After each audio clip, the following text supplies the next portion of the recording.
just gets going. Oh, my people, don't give up.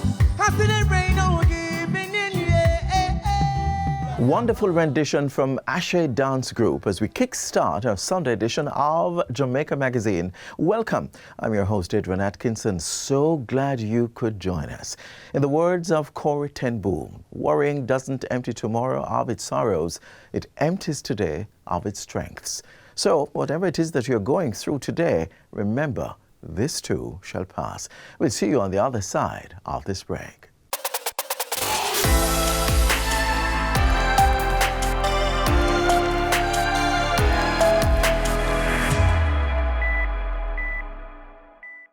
Today, we read from Luke 22, 47 to 51. When Jesus did still a talk, all of a sudden, one crowd come down. One of Jesus' 12 apostles them, the one we named Judas, did a lead them. Him go for kiss Jesus. But Jesus asked him, say, Judas, you are going to use one kiss and sell out the man we God pick? Jesus' special follower them, see what go happen, and say, Lord, we fi take the sword and fight them? Now the leader for the priest them servant did dead. And one of Jesus' follower them take him sword, chop off him right ears. Jesus say, "Uno tap it." Then Jesus touch the man ears and fix it back. Luke 22, 47 to 51.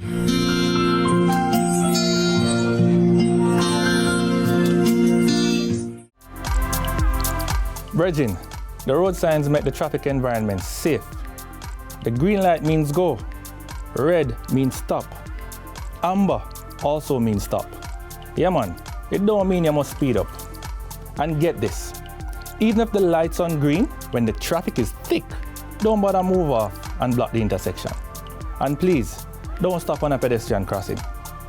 Look out for children, the disabled and the elderly. Follow the signs so they all can arrive alive. Be a good road user. Obey the road signs and look out for each other. On Get the Facts this week, we join financial analyst Dennis Chung as he reviews aspects of the 2023-24 budget presentation by Prime Minister Andrew Holness and Minister of Finance Dr. Nigel Clark.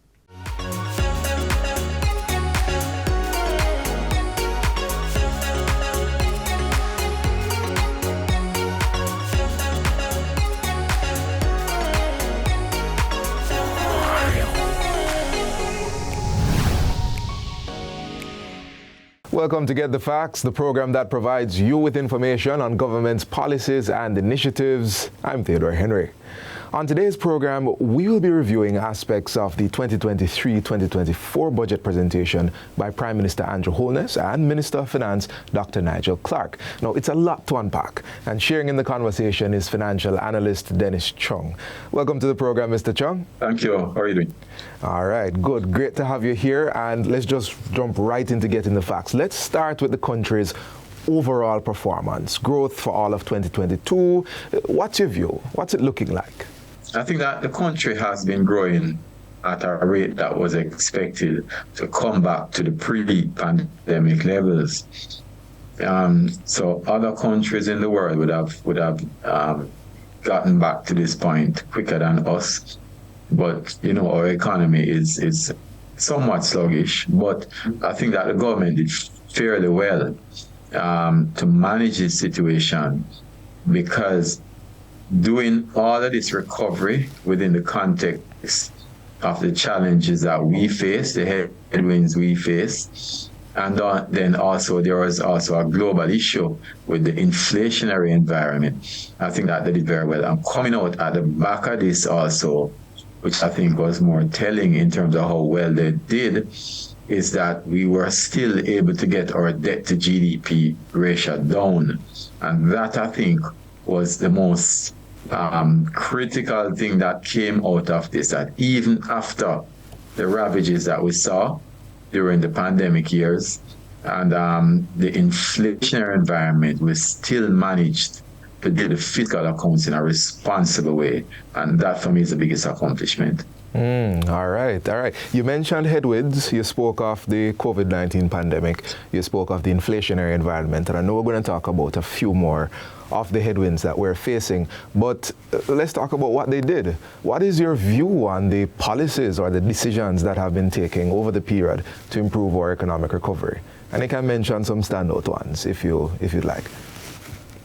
Yeah. So, I mean, everyone knows from upfront that I wasn't in favor of the lockdowns across the globe, right? But even with that, I think the government still did well to ensure that there was a balance between lockdowns from the medical point of view and keeping the economy open. So it could have been much worse, right? But I think they did well from that standpoint. The fiscal management was for me the standout, because I know that there was a lot of people balling, and yes. we had a lot of demands that were on the accounts, but the government took the prudent decision to say, hey, listen, we will have crises from time to time, but we have to ensure that we are responsible with our spending, and it pays off for us, right? The whole matter of the Bank of Jamaica raising interest rates, a lot of people didn't agree with it.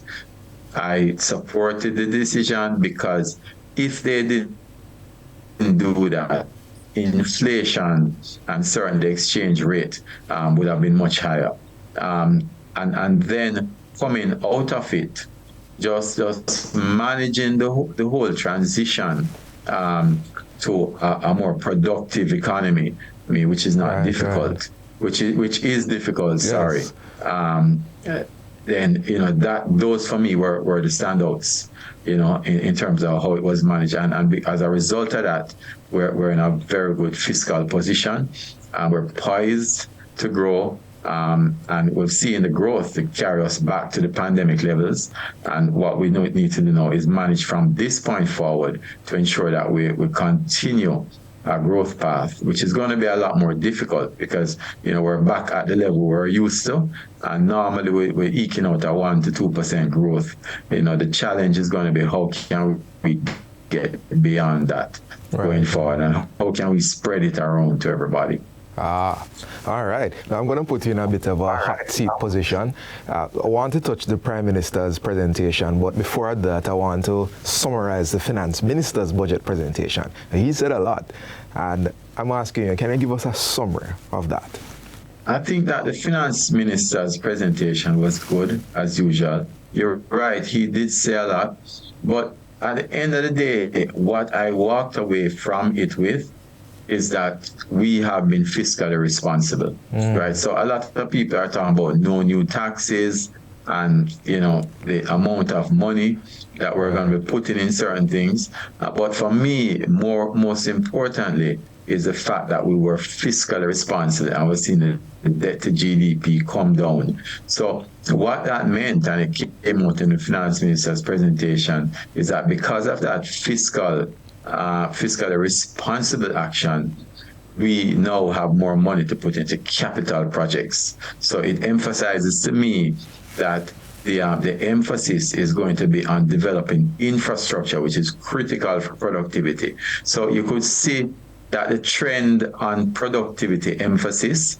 was coming from the Finance Minister, and it went into the Prime Minister's presentation. So that, for me, was the whole end theme of the presentations, that productivity and improving the lives of people is really where the focus is. Let's go into the Prime Minister's presentation then, because security was the first issue that was addressed by the Prime Minister. Yeah. And coming out of that was the development of a 10-year national action plan, 10 years.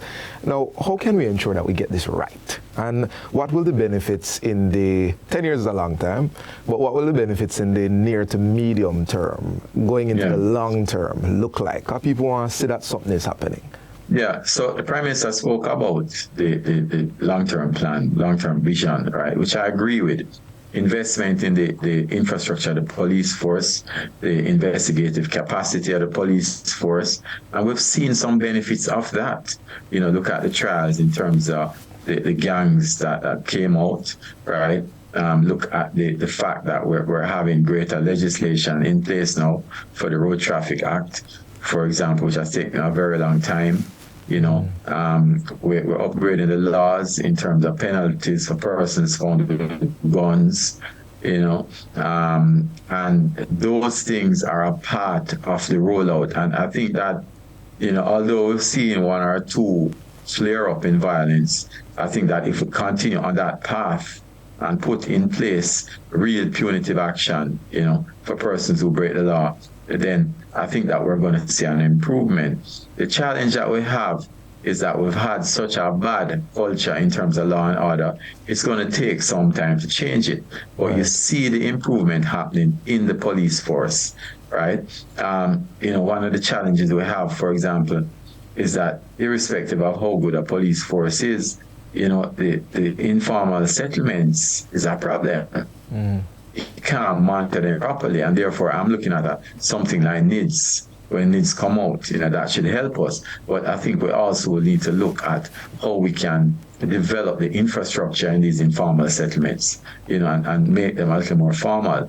But I think that we're going to start seeing some benefits. I think that to see some benefits. I think as things start roll out more with the Road Traffic Act, and with some of the laws that are in place, and also the capacity of the police, once we settle the wage negotiations, I think that we're going to start seeing some improvements right away. And it's always darkest before the dawn, and I certainly think that we're heading towards the dawn.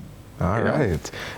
The Prime Minister, he definitely gave the sense of a comprehensive governance plan. And we're going to talk a bit more about that, but we're going to go to our break right now. And I'm inviting everybody to stay with us. We're continuing this discussion. Please, don't go anywhere. Unsure of when you should apply for your NHT contributions refund? This is your reminder. The National Housing Trust, NHT, is now accepting refund applications for contributions made in 2015. Here is what you need to know. Eligible contributors must apply online. Customers may apply for their refund via NHT's website at nht.gov.jm or through its mobile app, NHT Mobile. The NHT has extended the cash refund granted to eligible public sector workers for 2023. For more information, you may visit their website, nht.gov.jm, send an email to wecare@nht.gov.jm or call 876-929-6500 or 888-225-5648. The National Housing Trust, the key to your home.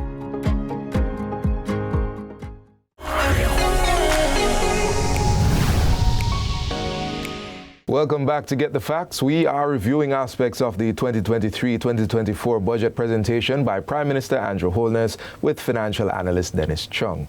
All right, Sir Chung, let's jump into some of the social reforms, because a big thing that we've ended on last was people first. Now, the list is pretty extensive.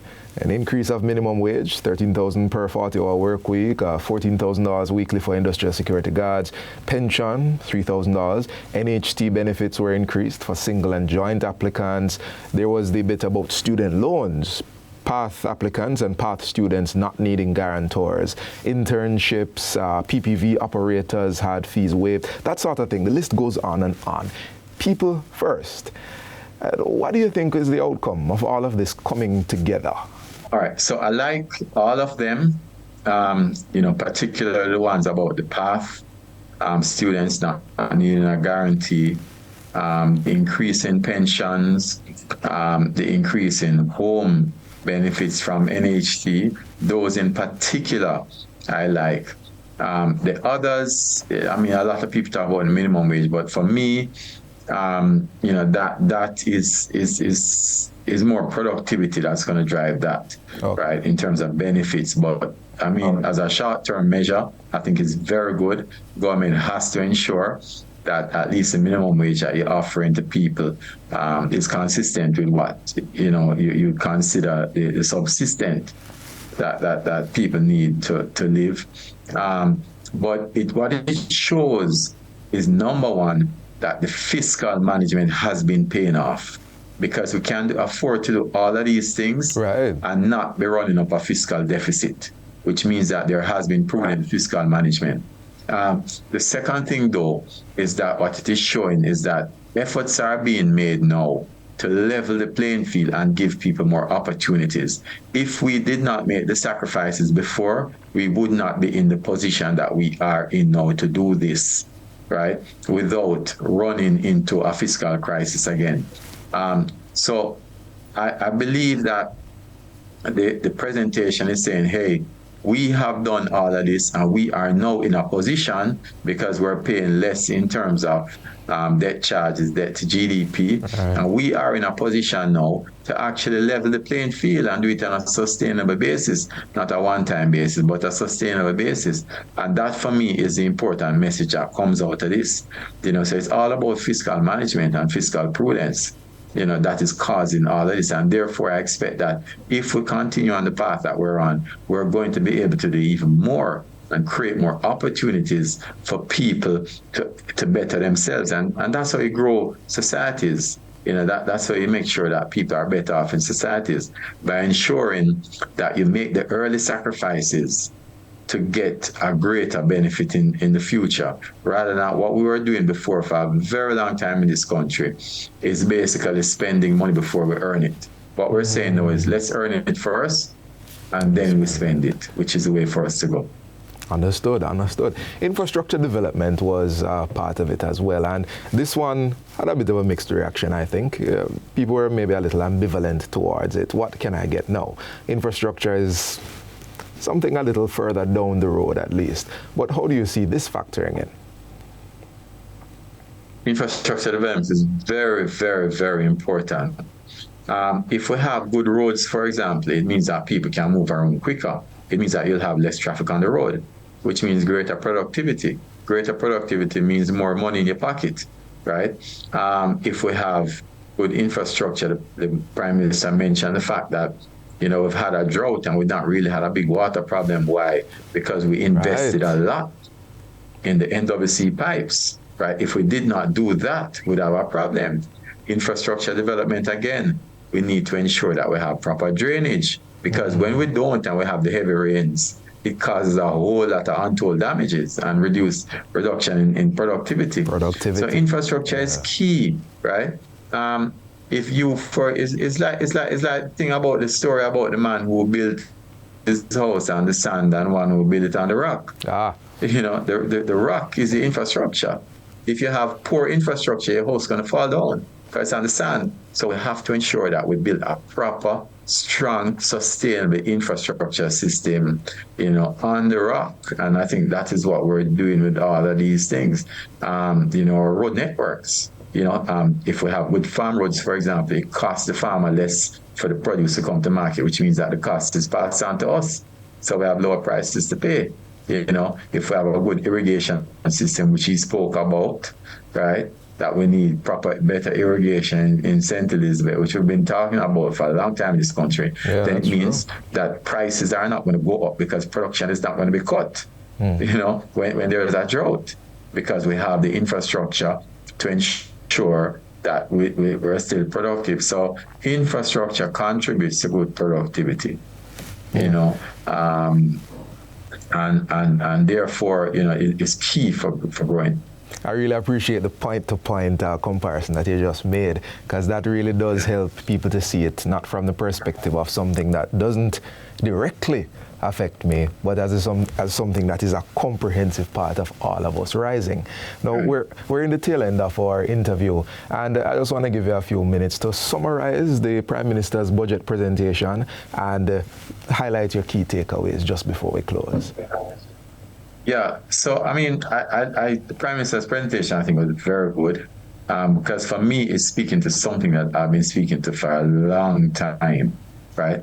The budget is about improving lives. Budget is not about numbers. Even me as an accountant, I know that the reason why you do budgets is to improve an organization and improve the lives of the persons within the organization.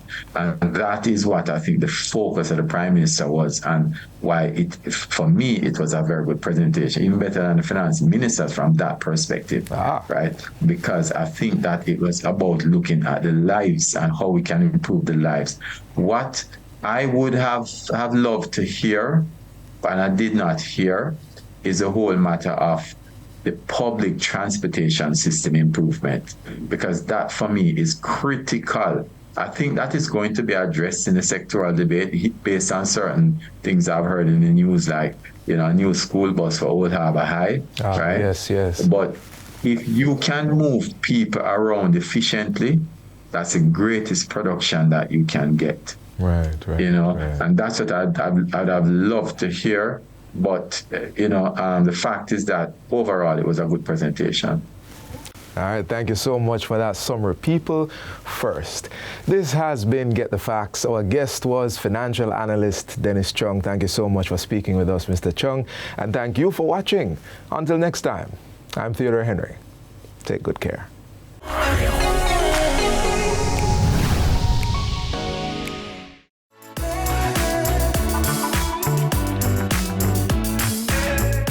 The following is an excerpt from the 2023-2024 budget presentation by Prime Minister the Most Honourable Andrew Holness. Madam Speaker, in 2017 we announced the Morant Bay Urban Centre. Though we were set back by the pandemic, the construction phase of the project got underway in April 2022 with the start of preparatory works. Full construction has now begun, and the spaces dedicated to some of the major anchor clients are already being developed. Among the entities that will take spaces in the town centre are the St. Thomas Municipal Corporation, the Ministry of Justice, the St. Thomas Parish Court, and all other government entities located in Morant Bay, several private sector companies, including banks and BPOs and quick services business. The old Goodyear factory, which has been idle for decades, is now being transformed into the new hub of economic and social activity for the parish of St. Thomas. The development will employ over 3,000 persons and bring modern services and facilities to the people of St. Thomas. I have directed the Chase Fund to start the process of building a museum in what will now be, after this is constructed, the old town of Morant Bay. That museum is to capture and properly document the history of the Morant Bay Rebellion and its defining impact on modern Jamaica. So we're not just trying to develop a modern town center and leave Morant Bay to die. No, the idea is that we will develop Morant Bay, preserve its historical buildings, put in a museum, and start to use it now for tourism, not just tourism for cruise ships, but to get our school children to take trips to go there. That process will start early in the next fiscal year. Bonebrook Urban Centre in Port Antonio follows the model of the Morant Bay Urban Centre. The architectural designs for the project is complete, and it is going through the approvals and permitting process. 126,000 square feet of rentable space will be constructed. Already, 54% of the space has been reserved. We have asked the Factories Corporation to also look at Negril.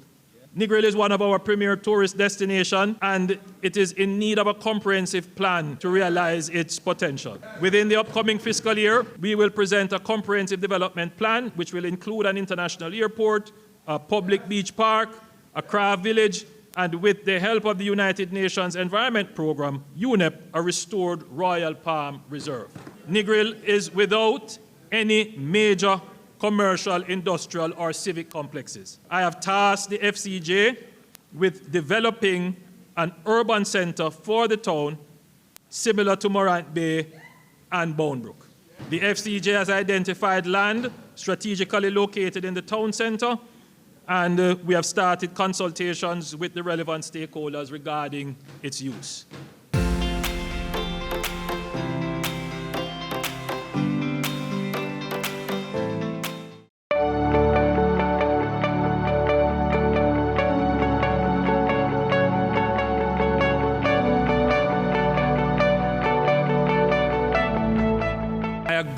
with everyone who is upset about the importation of ganja from Canada.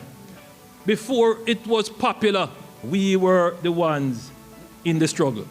So, Madam Speaker, I said to the Minister, ensure that that situation is corrected.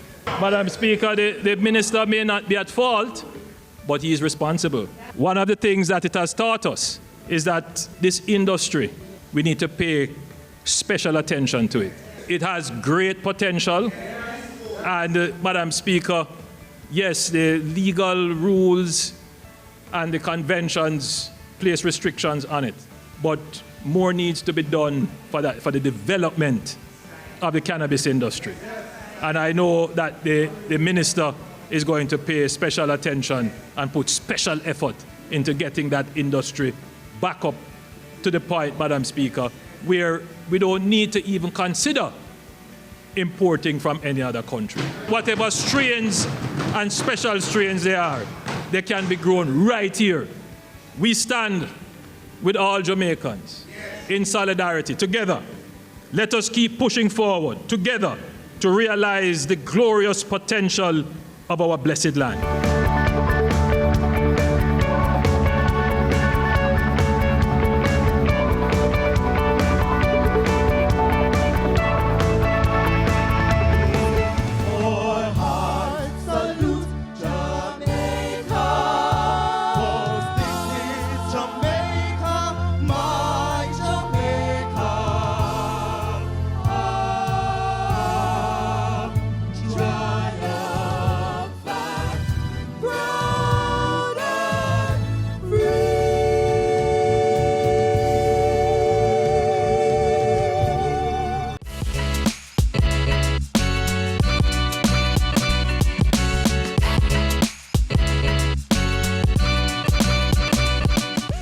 We're signing out for today, but not to worry. You can rewatch this offering or other content like this by visiting our website, jis.gov.jm. Do join us again tomorrow on this same station as we bring you another informative, educational and entertaining package of Jamaica Magazine. I'm Adrian Atkinson. Thanks for watching.